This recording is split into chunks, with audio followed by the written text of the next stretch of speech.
tryna go to the stars. She been off drugs all day. She think that she landed in Mars. What's good, Intuition family? We back, man. I got a special episode for y'all. This one has been in the works since the summertime. I'm real excited. I got my brother Reed here, my brother in Christ. I'm finna let him introduce y'all to himself, and we finna get right into it. Go ahead, man. So, y'all, like you said, long time coming, man. My name is Reed Wrestler. So, I got a brand called Real Righteous, you feel me?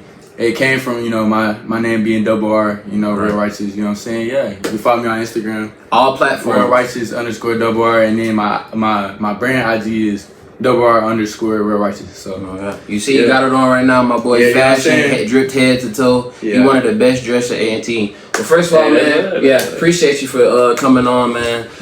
This been a long time in the works, and we just gonna get right into it today, y'all. We talking before you go. I want to give you your flower, bro, because I've been seeing you doing a lot, man. You know what I'm saying? I really do be watching your videos, but I feel like, especially in this world, everybody say they want to make content, right? But it just be girls, hoes, and clothes. You know what I'm saying? So I feel like you really doing that, like motivation. You know what I'm saying? Stuff like that, spreading the word. So. Appreciate you, bro. That's love, bro. And like we said, I appreciate, we both out here being consistent, doing what we gotta do, making stuff happen for our dreams on a daily basis. So let's get right into it. Today, episode 32, we're talking about faith, passion, and purpose. What's your reason for living? So my first question to read is, how has life at an HBCU really impacted you or inspired you? Because not to, call out the elephant of the room, you're a white male going into not America's, biggest HBCU in the world. So what does that mean to you, and how's that impacted your life so far as you've been here? Well, man, so to start off, everybody always asks me, bro, they like, bro, why you go to HBCU, right? And like the answer to that question is like, bro, I just grew up around black people, bro. Like, I love black people. Like on my AU teams, my friends, even my stepbrothers, like my family, you know what I'm saying? Girlfriends, everybody I was around was black, and it was like growing up, like, cause I went to a majority white school for high school and stuff, but the black people that was there, that's who I was friends with. You know what I'm saying? I would always, bro, why you trying to be black? Woody woo, all this. And so I never, and I don't know, like, it was always just like such a judgy thing. Like, okay, bro, just because I don't want to go hunting and mud bogging and stuff like that, bro. Like, stereotypes. You know what I mean? Yeah, you know what I'm saying? Like, just cause I don't want to do what y'all want to do, talking about, the white country people, you know what I'm saying? Just cause I didn't want to do what y'all want to do doesn't mean that, like, I'm any different, you know what I'm saying? But it was just always such like every time I came around, bro, here go Reed, he's trying to be that. So, you know what I'm saying? So it's like, I was like, all right, bet. And the thing I can say that I found about black people, bro, like, bro, they don't be judgy like that. They might judge you in their head and be like, bro, you feel me, whatever. But like, y'all way more accepting. You know what I'm saying? Like, I feel like we based on our culture and the things we've been through in our history, I feel like we ain't had no choice but to accept, because all we had to accept was each other. You know what I'm saying? It's like a lot of people, slavery, all that. We done been through the brinks as a black culture. You know what I'm saying? So it's like all we had was to accept each other, love each other for our, I won't even say our flaws, but for our differences and our natural, our just everything, man. So that's was HBCU always your first choice? So look, to be honest, bro, like last, so we in the fall now. So last fall, bro, I wasn't even going to school, nothing, like, cause my brain was flourishing. You know what I'm saying? I didn't have no online store, nothing. But bro, I was still going crazy, still trapping shirts, you know what I'm saying? So like, I was under the thing like, oh bro, nah, I don't need it. I'm gonna just do what I do, you know what I'm saying? So I started going, just getting off track a little bit, but it's gonna go back. So like, I started off going, I got a mentor in Charlotte, right? Started off going with him, Ryan with the Sauce.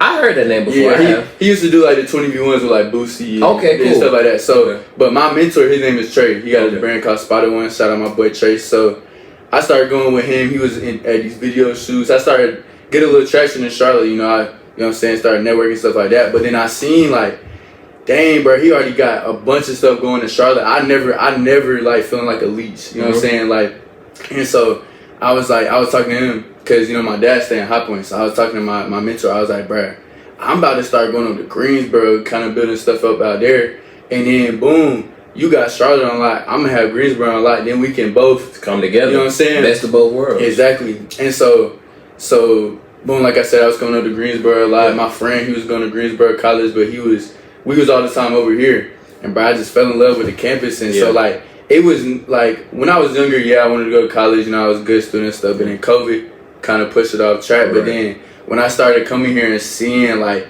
just how everybody interacts with each other and seeing like, okay, boom, people really starting to like mess with me. They like my brand and stuff. I was like, you know what, bro? I'm gonna just and I ain't gonna lie, man. Just seeing you from afar and watching you do your thing, a lot of people embrace you here, man. And I think that's one of the coolest things because they see you on your stuff, your content. They see you taking your brand and your business really serious. And I think that's something that a lot of people can appreciate because, like you said, everybody want to do content. A lot of people say they have dreams, but it's the thing. A lot of people are not doing what needs to be done to achieve that dream. Facts. And I think people see you doing that, and they definitely embrace you. And like you said, I'm giving you flowers now, man. I'm proud of you, bro.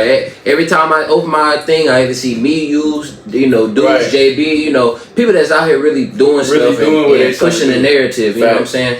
And that's what I was saying, bro. Like that's what I was saying about black people. Like y'all, if somebody's just being true to themselves and really like hustling, that's what y'all respect. Y'all don't like that fake face. You know what I'm saying? That's real. Two-faced. Just be who you are. Exactly. That's all it is. At the end of the day. And bro, because I remember like last semester when I first really started going here, I would get posted on side chat, getting blessed and stuff like that. But these was all people that didn't know my character. And I would ask my friends like, bro, like just be genuine. You know what I'm saying? Like how you feel about this? Whatever it was, like, oh, he trying too hard, whatever. And they'd be like, bro, this is stuff that made me mad because they don't know you, bro. They don't know who you are. You know what I'm saying? Not to like to my horn or nothing, but it's for sure. if you ask somebody about me, bro, they can say that I try to, you know what I'm saying? Yeah, they gonna vouch for you and your character. And that's real. And that's why I say too, that's why I try not to judge nobody, or I don't even judge people in general because you shouldn't be judging nobody that you don't know unless you had a real encounter based on something that is a prejudgment. You can't say nothing about that person. Because even like, bro, you never know. The first time you meet somebody, they could be having the worst day. Like earlier today, bro, I feel like I was having a pretty bad day. Just certain stuff that was going on. And it's like, but I didn't have to remember. Well, dang, somebody meet me today, they gonna be like, oh, bro, real righteous, bro. I don't even mess with him. You know what I'm saying? So that's how I be trying to remember that. But then also, like you said, I gotta understand other people be going through stuff too. And it's like that because everybody can have. Because I think the same way too. Saying, man, somebody catch me on the wrong day. Oh, that's that dude with the podcast. Yeah. He ain't who he say he is. You know what I'm saying? So all those things are in the back of your mind, and that's real. But my next question for you, I see your brand is your brand name is Real Righteous. Righteous is a word in the Bible. So, in what ways more than one has God impacted your life in general? I don't even say in these last couple of years, but just in general, man. Man, boy, that's a lot of pit from. Okay, so I'm gonna just tell you about the way that the brand started and the way that I feel like God was like moving my hand towards that. Cause like I said, bro, before I graduated high school, I was doing that. I was like, of course, everybody want to be rich, everybody want to be famous, have these big aspirations, but like, what are you doing for it? Right. And so like, I remember in high school, my friends, they got pictures of me drawing in my notebook, stuff like that. But it wasn't until I graduated that I really started to take action and do stuff. But this is what happened though. So I was like, bro, I really want to start it before the school year end, stuff like that. And bro, I'm just scrolling on my phone one day, and I see this. It was a mock-up, and it was like, that's the shirt that I sell now, with the Jesus on it. And I was like, bro, this the one, bro. Like, matter of fact, I gotta tell you about what happened. Hold on, I gotta tell you about how I got the name first, and then it's that. Yeah, we got time, man. So I was sitting there talking to my friend one time, and then I was like, bro, I gotta get this name going. I gotta get everything started. So, like I said, bro, I used to be called. They used to call me like some people still do call me Double R because my name Reed Russell, like I said. But I was like, bro, I want to do something with that because your brand is like an extension of yourself. Yeah, extension of you. And so I'm sitting there talking to my friend. I was like, bro, I want to do something with Double R, whatever. I was talking about real rich, real risky, just like stuff like that. And then he's saying that he don't even know what to mean. He like, bro, what about Real Righteous? And it's like, bro, it was like, that was the one, you know what I'm saying? It got a ring to it. Right. You know what I'm saying? Like, roll off your tongue. And cause he was like, bro, what does righteous mean? And I was like, bro, I'm pretty sure that's in the Bible. And so that's how I got the idea of doing a Christian brand, you know what I'm saying? Like I said, God isn't just, cause Jesus not here no more, so he's not right here in front of us, but he moves, he works through people around you, you know what I'm saying, stuff like that. He puts you in the right situation, and predicaments. Exactly. And then, so like I said, probably like the next week, I'm sitting there and I'm drawing like I'm doing like little doodles and stuff. Like, damn, bro, like I gotta figure something out right now. Bro, I'm scrolling on my phone and this ad pop up for like a designer, and like I said, it was that Jesus shirt, and it was the same feeling. It was like, bro, this the one. You know what I'm saying? So boom, got it. Changed up a little bit, right? But then so now it's like okay, how am I about to print it? Bro, the next week, bro, a screen print shop popped up right beside my crib. Like, I'm talking about, I could literally walk over to it like 1 minute away. You know what I'm saying? See? And that's what I'm saying. Like, it's just like, bro, everything was just pushing me towards it. And see how all those things just kept happening? Because, you know, a lot of people, when they want signs from God, they want the big thing to drop on their head. But sometimes it's just a little acorn that God is showing you, you know, piece by piece to show you, I'm giving you the plan, I'm giving you the platform. Now you just got to meet me halfway. Because I'm meeting you halfway. Exactly. So you got to meet him halfway. Right. It's just like, yeah, what you gonna do with it? Right. You know what I'm saying? Because I heard one time this dude, his name is Myron Golden. He's a great preacher, and he's a millionaire. Yeah. It's like an older black dude. Yeah, with the gray beard. Yeah, I see him on TikTok a lot. Yeah. And so, bro, he was talking about how, so God is the ultimate, you know, creator, right? He created everything, but he created creators in us. You know what I'm saying? So he was basically talking about this idea of that God put a little bit of his creativity in each of us, but he did not put all of his creativity into just one person, right? For sure. And so he was saying basically that, boom, people can be in the same field and stuff and then get like the same type of ideas from, like, you know what I'm saying, from God, but then it's just like one person might do with it, one person might just like, oh, I'm gonna do it when the time is right, you know what I'm saying? Bro, and it's so crazy you just bring that up because it's how they say you can have an idea, and God can place an idea in your head. He can bless you with the abilities to do it. But if your thing is, oh, I'll do it later, or I don't have everything right now, I'm not prepared for it, he's gonna take the idea, the same one he gave you, put it in somebody else's head, and they're gonna do that, and you're gonna be like, that should have been me. Yeah, and like I was thinking, and you're gonna be angry and bitter with God, but the whole time you could have been the first person to do that. Exactly, bro. Cause what you said, bro, that's the problem, and I deal with it, like, you know, sometimes too, waiting for the perfect opportunity. Yeah. But it's like whole time, it's never gonna be a perfect opportunity. Never. At all. Like, you know what I'm saying? And it's like, bro, cause you can even see it with, you know, kids that are like that come for money. You know what I'm saying? Even them, they got all the money in the world, but it's about your work ethic and what you're gonna do with it. Your drive, the discipline to have it and keep it too. Yeah, bro. Like, cause like I said. So, and this is another thing that, cause I watched a lot of him, bro, and he was talking about like just start, because it makes more sense for you to. Okay, you don't know anything when you're starting something, right? So why not just start it and then learn it along the way instead of just waiting. Boom, you think you're doing all this research and stuff like that, but then it's still, bro, it's always changing, especially fashion, bro. It's always changing, like always changing. Like it's so many like micro trends. Yeah, you know it's stuff that's coming back from way back then. Exactly. It's hot now. You know what I'm saying? Bell bottom, stacked jeans. Yeah, for sure. Baggy stuff. Yeah. You Michael Jackson was wearing wallet chains before it was even a big thing a couple years ago. You know what I'm saying? Yeah. And then so that's all I was saying, bro. Like, it's like, bro, just start. That's really the biggest just start thing. Because I want to let y'all know right now, this episode is brought to you off of an iPad. I've never had a camera. I've never had no big microphone. I could still be waiting to this day. I'm gonna start my podcast when I say for this, and this. But I just said something in my head told me last year.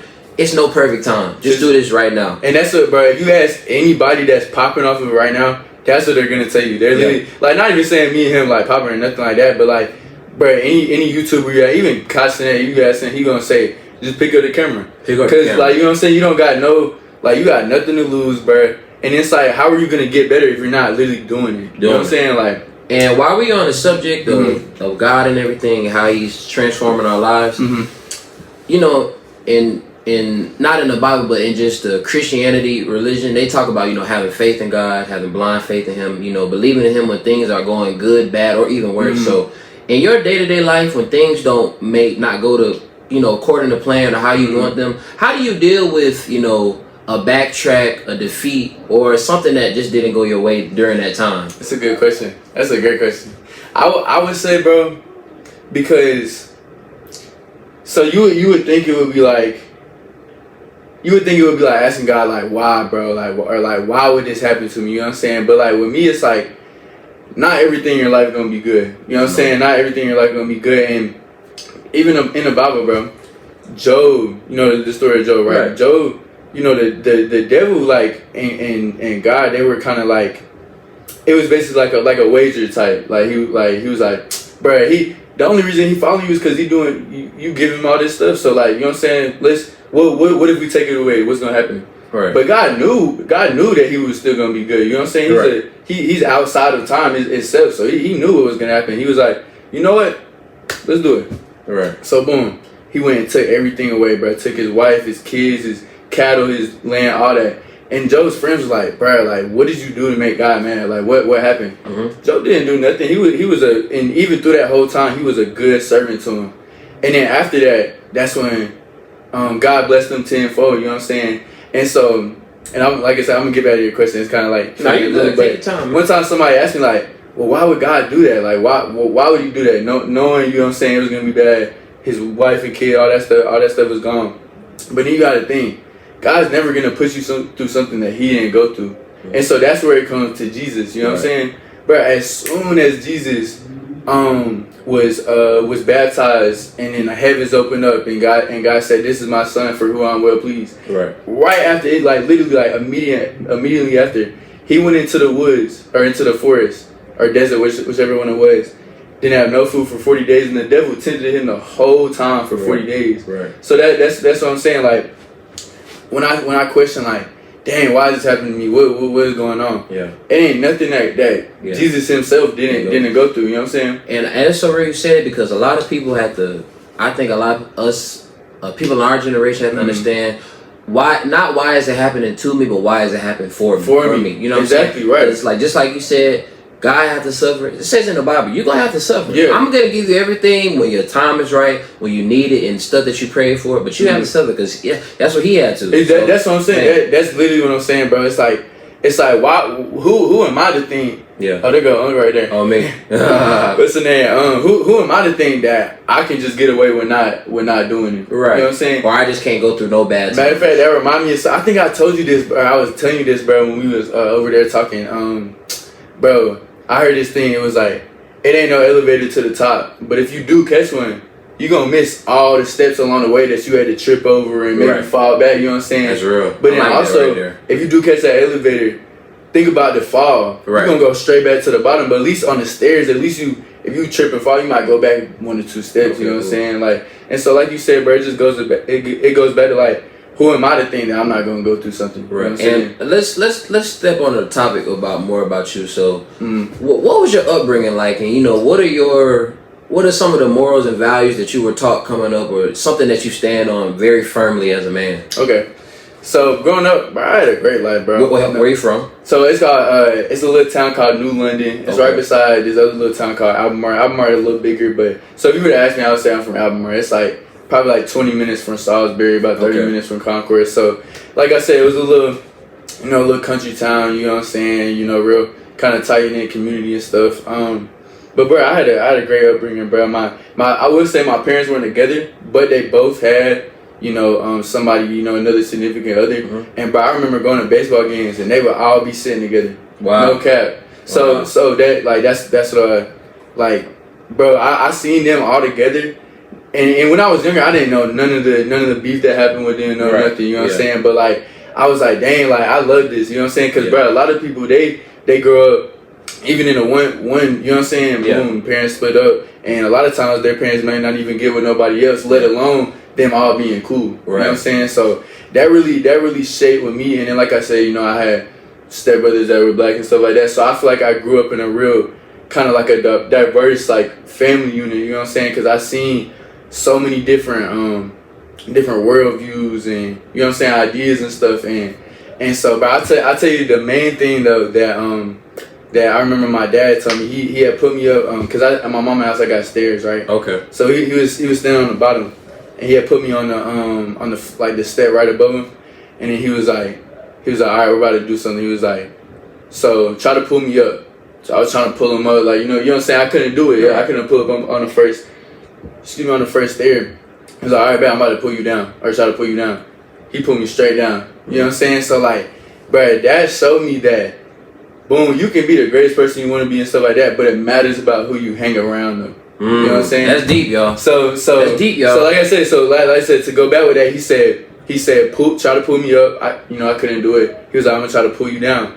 And he did. Straight down. Pull me straight down, you know what I'm saying? So, that's kind of what... That was instilled in me in a very young age, bro, because I will say that I was probably around people that wasn't the best for me. But I always had in the back of my mind what my dad told me. So I made sure that I made the effort to not only not get pulled down, but to do all I could to pull them up. Right. And them same people that my dad was like kind of, worried about and stuff, is the same people that's with me now that's doing like way better. Right. You know what I'm saying? They might not have grew up how I grew up, like, nice house, stuff like that, not in danger, but then, a lot of my friends that grew up in poverty areas, you know what I'm saying, right. the hood, stuff like that. And so like, but now they with me today doing, doing stuff that a lot of other people out there wasn't doing. Right. You know what I'm saying? No, So that's probably one thing. Other than, obviously, feel me, God, like that's the core of what I was brought up on. But like a specific life lesson, it was that one, bro. Yeah. And and that just goes back to the old saying, you are who you hang around.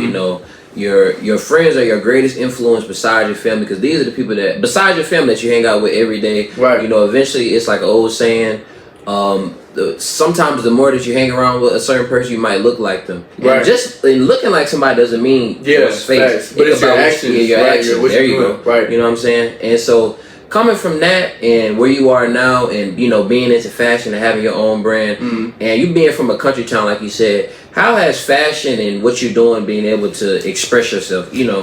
I mean, bro, in my opinion, bro, I feel like everybody in the whole world contributes to fashion. Like even if you're not like putting that junk on or whatever, you know what I'm saying, that's still like fashion. That's your dress. You know what I'm saying? So like what you do. My teacher Lee just said this the other day. She was basically saying, what you do as soon as you get out of the shower. So when you get out of the shower, you look this way. This is your natural form. But what do you do to kind of make yourself look better to go outside? You know what I'm saying? So like that was always kind of, especially when I hit middle school, like a bigger part of my life. But I remember the day that I knew it was like kind of like, oh yeah, this is for me. I went to New York. I was like 12 years old. We had went for Christmas. Shout out my parents and stuff. Like it was a great experience. But bro, I remember going into. Did you ever used to watch sneaker shopping with Complex? Yeah, Complex. Yeah. So you know how they would go to Flight Club and stuff like that. For sure. And I remember, bro, we were like I said, I'm like 10, 12 years old. Me and my mom walking all around trying to find this place, and it was like covered by this boxcar. We could not find it. She was like, really, let's just go back to the hotel. I was like, no, mom, like I really want to go. And then the box truck moved, and it was just like something like that same way I felt when I said, yeah, it was like that. It was just like it opened up, and I went in there, bro, and it looked like it almost looked like heaven to me. I said that in a joking way, not really, but like, bro, it was like heaven to me, bro. It was like, it just felt so like I never felt like I was like I knew what I wanted to do. I feel like I was always kind of rooted in sports and stuff like that. But shoot, not everybody going to the NBA. You know what I'm saying? So, bro, and it was just like that moment just kind of opened it up for me. And then went from shoes, having like all the best Jordan stuff like that. But then it went to actually dressing and putting clothes on and just like an outward expression of like how I feel on the inside. And see, having that type of feeling about clothes and fashion, my next question would probably be, what do you feel your purpose would be? But me growing in my season and reading more books, I'm reading the book now, and a line that struck out to me yesterday says, you cannot ask a creation what their purpose is, because only the creator knows what their purpose is. So I'm not gonna ask you what do you feel like your purpose is, but what is your motivation every day? What are your dreams, goals, and aspirations and stuff that gets you out of bed? Right. So I've been thinking about that a lot recently, bro, because it's like you go to college and you're trying to get a career and stuff like that. Right. And I've been sitting in my classes, like my fashion classes, and just been thinking like, dang, bro, do I want to be in like a corporate? I wanted a career fair and stuff. I didn't see a lot of stuff, and I was like, dang, is this like what I want to do? But then I realized like the whole point of it. I feel like when I was 17, 18 years old and I started Real Righteous, I feel like it's always been a gateway to like a ministry type thing. Yeah. Cause it's like, bro, as soon as I did my first Flying Faithful, so Flying Faithful basically is like, I would put on a good outfit and then read the Bible. You know what I'm saying? So, bro, my first video, bro, and it was before I was going here, but I did it down there at the stoop.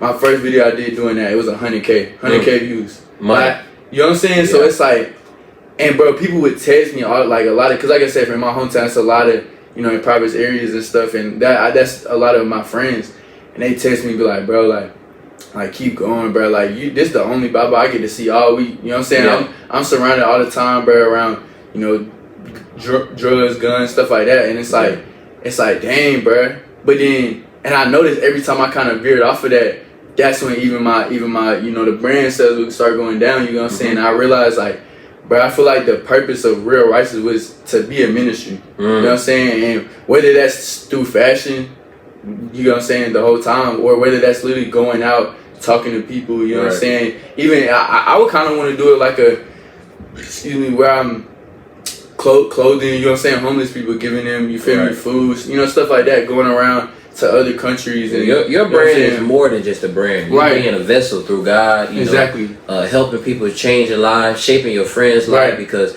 like you say, it's something about you waking up every day, putting your brand on, your clothes on, talking about Jesus Christ himself, and your people seeing that back home, and it's like, man, what Reed is doing, that's a beautiful thing. You know, I don't see that every day with these four walls that I'm living in. That's you know what I'm saying? That's fair, bro. And but I'll glory to God, bro, at the end of the day. Like, and one thing that I kind of do, wish that I didn't necessarily label myself as Real Righteous, but that's what people started to call me. But it's like, cause I feel like people can get it misconstrued, like, cause this is my mission statement, bro. Is trying to be real in the word of faith and trying to be righteous in the word of sin.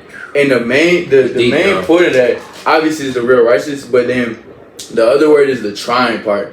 Like, I'm never, you know what I'm saying, I'm never gonna be righteous until, you know what I'm saying, I hit the heaven's gate, you know what I'm saying?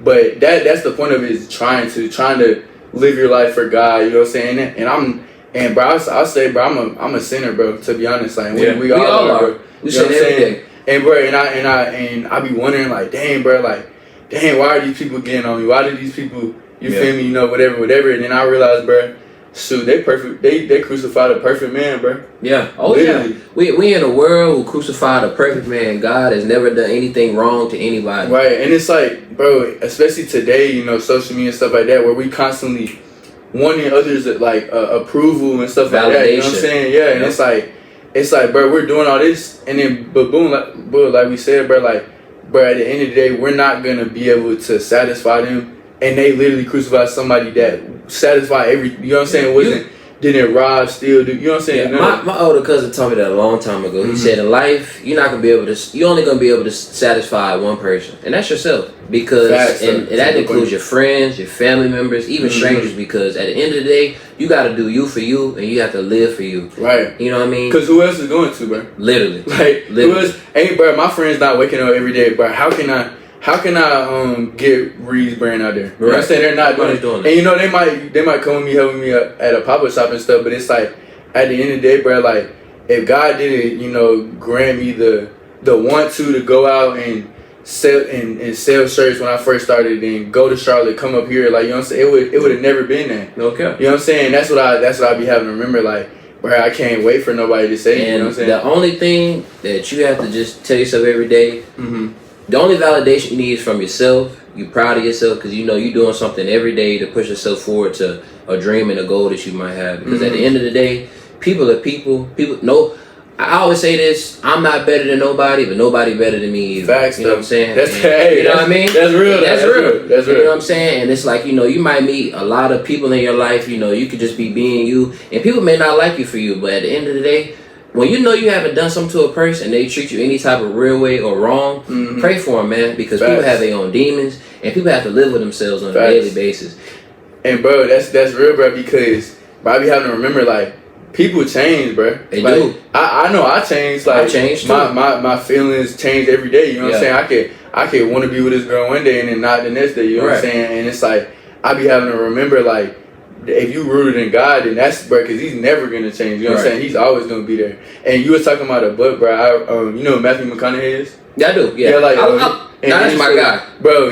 Have you read Green Lights? No, I haven't. Bro, you should read. That's a great book. Okay. But in that book, he was talking about cause he had got it almost reminds me of my story, bro. Cause like I said, like, bro, when I got them shirts, bro, I sold like 50 of them in like a night, bro. Like, literally, like, right when I got them, no online stuff, no nothing, just hand in hand. But going back to the book though, he didn't know what he wanted to do and stuff, you know. But then he had got this role in a movie, and the movie, I think he was saying it was like in late August or something. And he said the week before the movie came out, he was walking around this boardwalk, and at the boardwalk, say it was like 100 people, right? He said about 95 of them weren't paying attention. You know, it was probably like 5 girls that were, you know, looking at him, you know, whatever. He said he said on Monday, or no, he said the next Friday the movie had released and stuff, and then he went out there, like, you know, feel me, the next week did the same thing he did last week.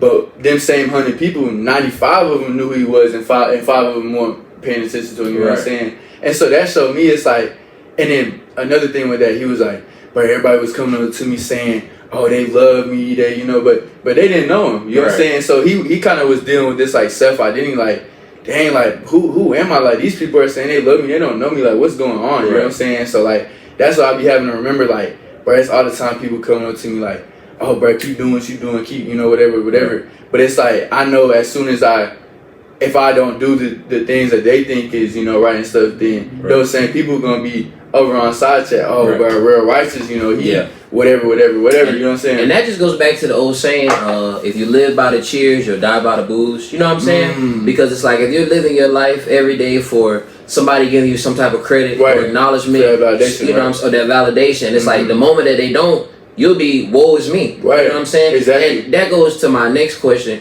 What do you do when you feel like you don't get the credit that you deserve, or maybe even want in the moment? I just got, well, at the end of the day, bro, I gotta remember, it's not even about me at the end of the day. You know what I'm saying? It's like, so, yeah, dang, that's a good question. Yeah, bro. Cause I gotta remember to be humble, because, you know, the person that gave it to me, he can, or not the person, you know, God, the one that gave it to me, he can take it all away, just like that. Like I said with Job, bro. So like, I be having to remember, it's like, oh yeah, you know, I want to say, oh this is what I did, but at the end of the day, it's what God's doing through me. You know what I'm saying? But you know, I definitely,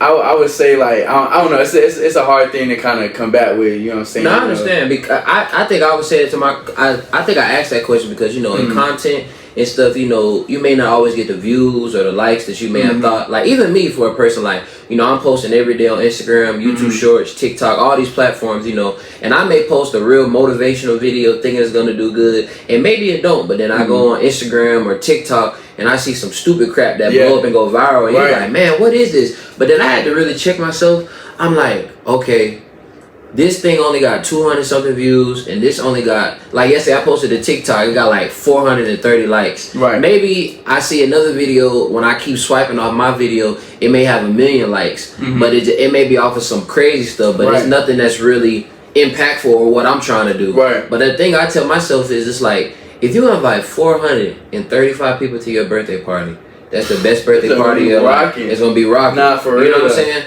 So that's what, and you know, those are the type of things that I feel like I tell myself, and people have to tell themselves too. You know, keep going when you feel like nobody is looking, and keep going when you feel like everybody is looking too. Whatever you're doing in the dark is gonna come to shine, whether that's good or bad. Good or bad. You know what I'm saying? And it's like, as long as we continue to push ourselves and do what we're supposed to do on a daily basis, I know. And you have to think too, that's why that saying comes from people's 15 minutes of fame, because a lot of people, they may post a TikTok and it may blow up, but they're not going to be consistent about it. They're not going to post for the next couple months, 7 days a week, you know, every week straight, you know what I'm saying? Because eventually that dies down. That's why I always say, me and JB always talk about too, like, discipline and real work ethic will always outbeat talent. Oh, for sure. You know what I'm saying? Or a viral moment. Right, you know exactly, right. Bro, so what you said about, boom, you on here, you know what I'm saying, you talking, you know, you spreading the word of God, you trying to be like motivation to people, right? But bro, I always remember too, like, and you know, bro, like we talking about this last time too, bro. You know how I met Lil Tony and stuff, and then right after that I started seeing all these videos. You know, he was talking and stuff, and I he had said something, bro. It was basically like, bro, why do these people that own the record labels and the TV and all this stuff, why do they never talk about God? Why is it just sex, money, drugs, and murder? You know what I'm saying? Why is that, right?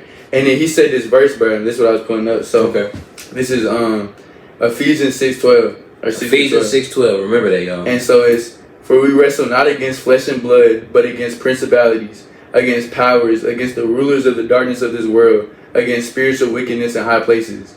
And so, bro, so you gotta think, you know, people tell me all the time, oh, bro, you start streaming, you know, all this. But it's like, bruh, you know, bruh, people want to see girls, you talking to girls, you getting money, you know, doing all this and that. And so it's like, yeah, bro, you see these people have success and stuff, but it's like, is that sustainable? Right. Like you said, bro, it's like, okay, yeah, you know, you might be popping for a couple years or whatever, but it's like, bro, if you didn't do it with God, it's not gonna last. It's not. And even if it do, is it gonna last when you pass? You know what I'm saying? When you're not here no more. Right. So it's like, I'll be like, dang, bro, I want.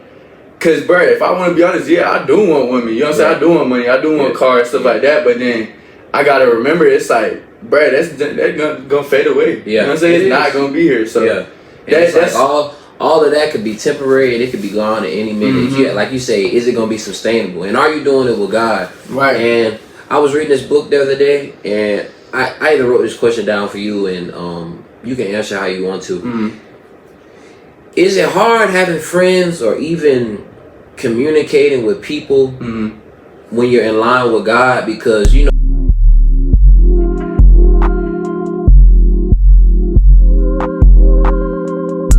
I hop in the motherfucking coupe, yeah, I'm sliding. I'm telling this hoe that I just wanna fuck, but she look like she don't understand. I climb on the top rope. If I see her up, he gon' get RKO like I'm Randy. I'ma aim at the Glock at his nose, name Jamie.